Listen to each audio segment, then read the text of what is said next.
শুভেন্দু অধিকারী এই মুহূর্তে যে নায়ক সিনেমা দেখেছেন নিশ্চয় আশা করি।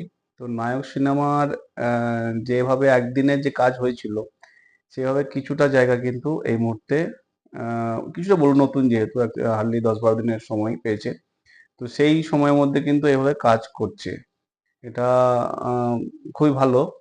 যেভাবে সব রকম সরকারি বাস বলুন, মেয়েদের ফ্রি সরকারি বাসে অন্নপূর্ণা ভান্ডার বলুন 3,000 করে দেওয়া, এটা 1 জুন থেকে পাবে।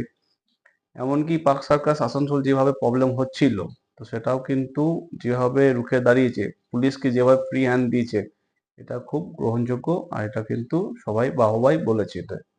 আর সাধারণ মানুষ হয়ে আমরাও চাই যে পুলিশ সবসময় ফ্রি হ্যান্ডে কাজ করুক আর অন্যায়ের বিরুদ্ধে নিশ্চয়ই কাজ করুক। এটা আমরা চাই যে যারা অন্যায় করবে তাদেরকে কিন্তু সরাসরি পরিষ্কারভাবে, যেভাবে পার্ক সার্কাস থেকে শুরু করে কলকাতায় যেভাবে নি- নিজ হস্তে যেভাবে দমন করেছে পুলিশ 2 ঘন্টা বা 1 ঘন্টার মধ্যে, সেটা কিন্তু কাজের প্রশংসনীয়।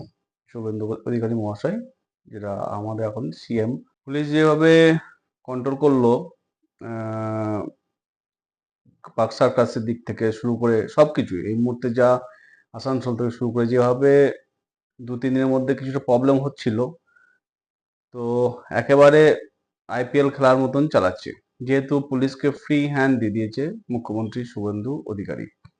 তো এই মুহূর্তে যা আইপিএল চলছে কলকাতায়, সেটা সবাই দেখছে প্লাস এনজয় করছে।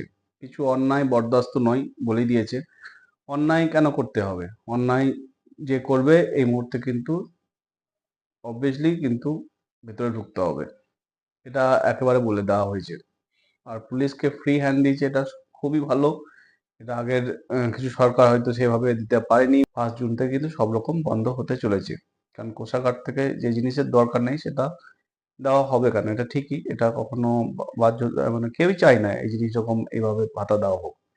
কারণ এখানে কলকারখানা সুযোগ সুবিধা এই মুহূর্তে নেই ওয়েস্ট বেঙ্গলে, সেটা একটা দেখতে হবে। এটা একটা যদি কখনো দেখে এটা, তাহলে কিন্তু অনেক মানুষের বা যা ছেলে মেয়েদের অনেক রুটি রোজগার এখানেই তৈরি হবে।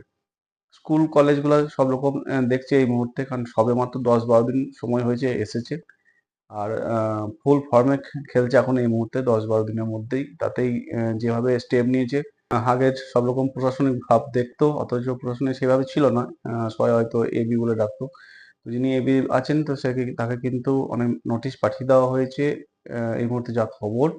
এমনকি 2021 সালে যেগুলো প্রবলেম হয়েছিল কিছুটা, প্লাস উনি যে বক্তৃতা রেখেছেন 2026-এর, যেভাবে মানুষকে উৎক্ষেপ করেছিল, সেটা বাঞ্ছনীয় নয়, এটা স্বাভাবিক।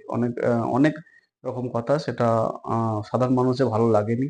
সাধারণ মানুষ এইভাবে কিন্তু ভালো চোখে দেখেনি। এটা ওনার হয়তো মনে হতে পারে যেটা ঠিক আছে, কিন্তু এই মুহূর্তে কিন্তু ভালো চোখে দেখেনি। তো সেটা কিন্তু যদি না বলে করতো যে আমরা কিভাবে আগাবো 2026-এর পর, যেভাবে কিভাবে কি করব, আমাদের প্রজেকশন কিভাবে কি আছে, বা ছেলে মেয়েদের জন্য কলকারখানা করা আছে, রাস্তাঘাট, সব রকম জলের সুবিধা, সব রকম যদি কিছু বলতো, এগুলো জিনিসগুলো এগুলোই বলছে সাধারণ মানুষ নিতে পারতো।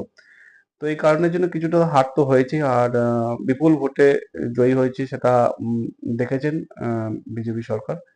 তো যাই হোক, এখন যেভাবে ফুল ফর্মে খেলছে শুভেন্দু অধিকারী মহাশয়, সিএম বাংলার বিজেপি সরকার, তাতে এই মুহূর্তে কিন্তু বাহবা বা প্রশংসনীয় যোগ্য।